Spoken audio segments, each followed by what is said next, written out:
Okay, so continue with the process. Step number 2 is find the keyword sentence. All right, find the keyword sentence. And we have to keep in mind about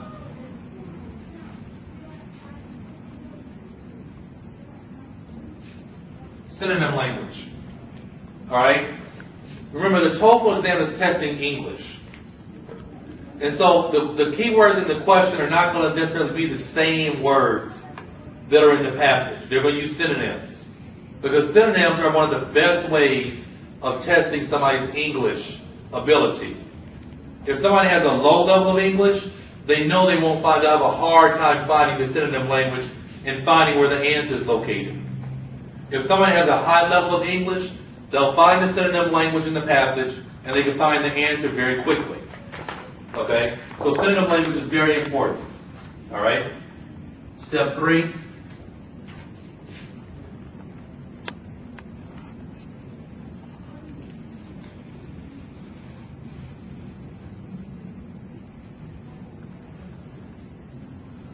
Read only the keyword sentence.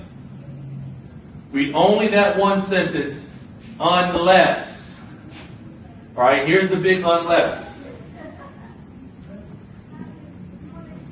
Unless that next sentence starts with certain connecting language. If that next sentence starts with certain connecting language, that's where the answer is going to be. It's going to be in that actual sentence. Okay? That's how they do on the TOEFL exam. That's the way they pick answers. All right? And when we've been practicing in the past, I've shown you guys time and time again, you see the language, read the sentence, that's where the answer is located. All right? So what are some of those words we have to pay attention to? So. Now. What else? That means. That means. This. Right? Those. For example. For example. As a result. Any kind of transition, right? Yeah.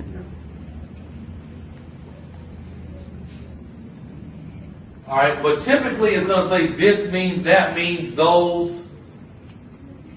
All right, whenever you see that language in the sentence that follows the keyword sentence, that's where your answer is located. All right, that's where your answer is located. All right, now, if the keyword sentence starts with one of these words, what do you have to do? Huh?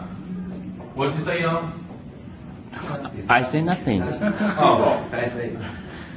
Who was that, Cloud? Yeah. Read the previous sentence. Yes, the answer is going to be in the previous sentence.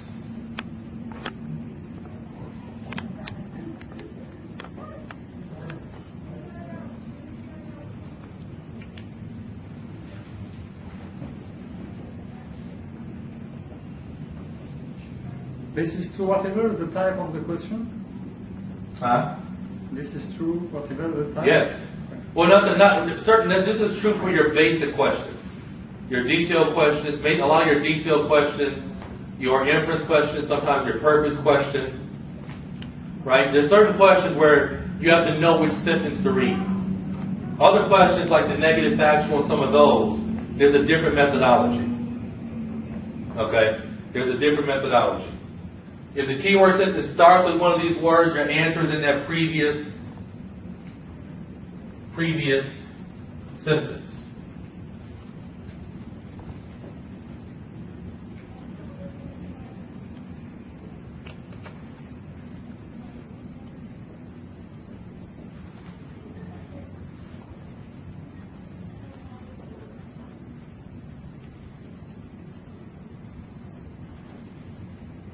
Read the proper sentence and pick the answer that matches the same meaning. When you read the keyword sentence, if the other answer choices are not located in the keyword sentence, they are wrong. They're flat out wrong. Don't go looking for them. If they're not in that keyword sentence or that following sentence because you're supposed to read it, the answer is wrong. Just cross it out. Don't even consider it. And if you do it that way, your question answering process will be efficient. It'll be fast. Okay, it'll be efficient and fast. All right, so this is our basic question answering methodology that we have to be able to use. All right, and this is pretty much what applies for a detailed question or applies for an attitude question. Okay, or applies many times for an inference question. Right? This same basic methodology. Remember the detail, you might have 4 detail questions on one passage. So being and knowing how to do this is extremely important. Okay? Avoid exact language. Huh? Avoid exact language. Yeah, those are the traps. We're going to look at those.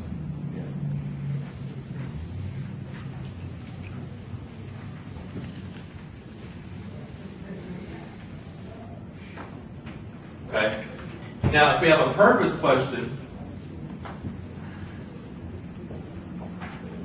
for a purpose question, we have a similar methodology. Step 1,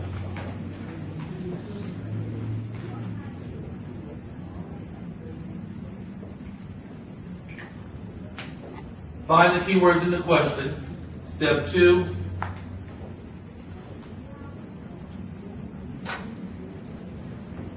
find the keyword sentence.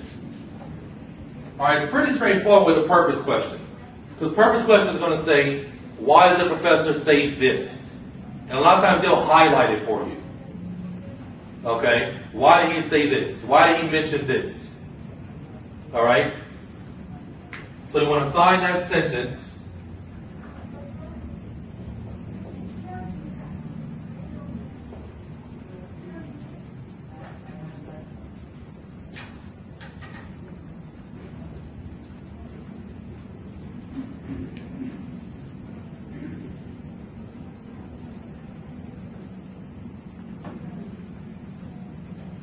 Then you want to read the sentence before that keyword sentence, because that's where the purpose comes from. All right? That's where the purpose comes from. If Ahmed comes in late to class, if he comes in late to class, if I want to find out why he's late, I have to do what? Look at what happened before. That will be the purpose of why he's late. I can't look at what happens after he gets here to find out why he's late. I have to look at what happened before. It's the same principle with a purpose question. Look at the sentence before, connect it to the keyword sentence, and then you can find the matching purpose in the answer choices. Okay? That's how we do this question.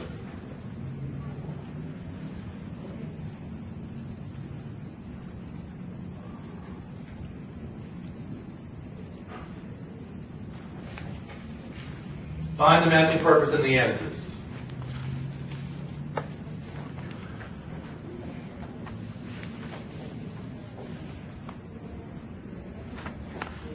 Inference question. Inference question is always asking what can be inferred, what is suggested, what is implied. For the TOEFL exam, it's slightly different than you might make a normal inference. For the TOEFL exam, they want to know what inference must be true. All right, what inference is logically connected to the information? You can't pick an inference that might be true, that is possibly true, that could be true. Those are wrong inferences. Okay, those are wrong inferences. Let me give you a simple example. Okay, of what it means by of a TOEFL style inference. 2 weeks ago, in one of our first classes, let's say for example I'm talking to Cloud. And Cloud tells me, he says, Keno, if I don't come to class, it's because I've decided to run off and get married.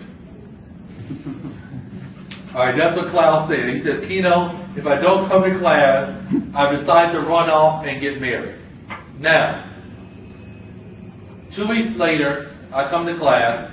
Cloud's not here. My answer choices are, he's sick,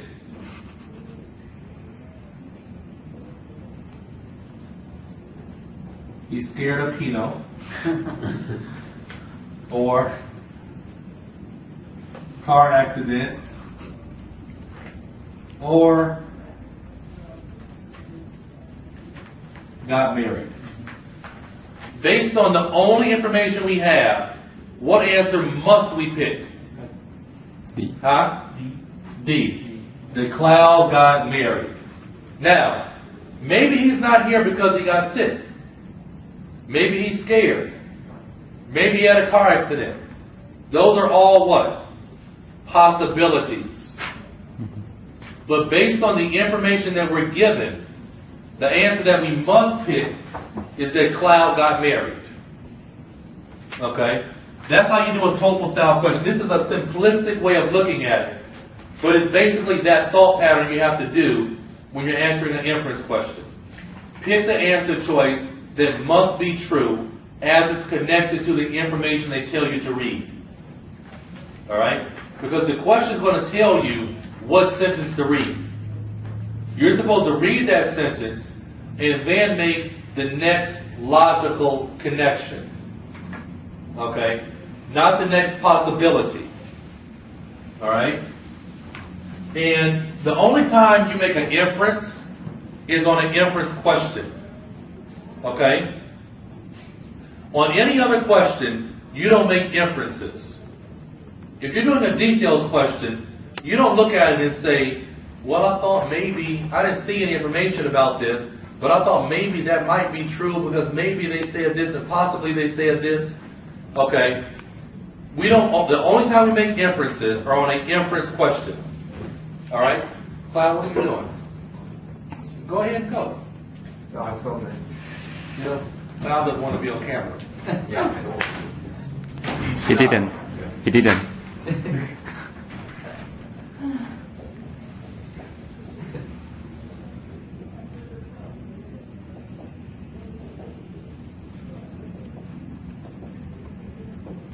Pick the answer that must be true. That's how we do our inference question. Right? Read the sentence that they tell us to read from the question and pick the answer that must be true. Now, the other way they might do an inference question, which is more tricky and more time consuming, is they might say, what can be inferred by paragraph number 3? Right? Then you have to look at that paragraph and make an inference. But it's still the same thing. Based on the paragraph, what must be true? Right? Or they might say, which is even more tricky, what can be inferred by the passage? Okay? If it's that situation, you're not going to read the whole passage. Right? Look at your thesis statement, look at your topic sentences, and pick what must be true. Right? That's how you can get through that question quickly.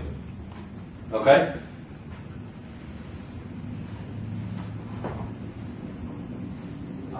What's Yes. the difference between the inference and the purpose question in terms of the question itself?